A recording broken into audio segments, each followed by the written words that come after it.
Message from the Senate. Mr. Speaker, in direct and inform the House of Representatives, the Senate concurred in the passage of the following bill, amended House Bill number 137, Representative Kent and others, with the following additional amendments, which concurrence of the House is requested. Chair recognizes Representative Scheuring. Mr. Speaker, I move that the Senate amendments to amended House Bill 137 being taken up for immediate consideration.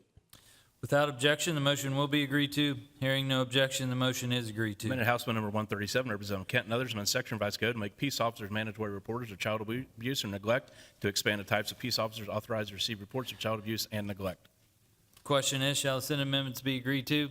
The chair recognizes Representative Kent. Thank you, Mr. Speaker, and good evening to you and my colleagues here in the House.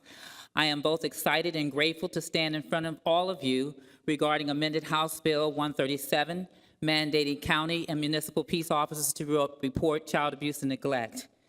While House Bill 137 was in the Senate Government Oversight and Reform Committee, I had the opportunity to work with Senator Coley on an amendment that further clarifies this legislation for peace officers. The amendment specifies that a peace officer is not required to refer a report of child abuse or neglect to the appropriate public children's services agency if an arrest is made at the time of the report that results in the appropriate public children's services agency being contacted concerning the child abuse or neglect. I would be remiss not to thank Chairman Manning of the House Criminal Justice Committee and committee members, and Chairman Coley of the Senate Government and Oversight Reform Committee and his committee members.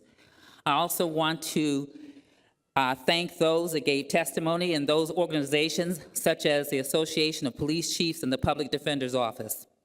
I also want to give a special thanks to Speaker Smith and Senate President Ophoff and their leadership teams, as well as give a special thanks to my aide, Kanika Dalton.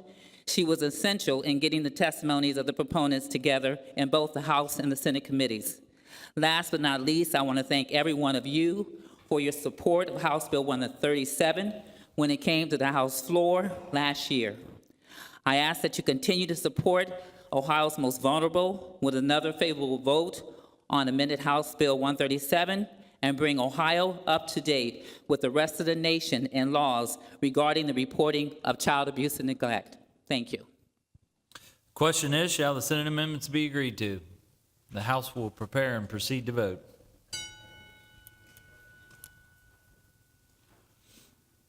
Have all members now voted? The clerk will take the roll. 78 affirmative votes, 2 negative votes. 78 affirmative votes, 2 negative votes. The Senate amendments are agreed to. Message from the Senate. Mr. Speaker, in direct and inform the House of Representatives, the Senate concurred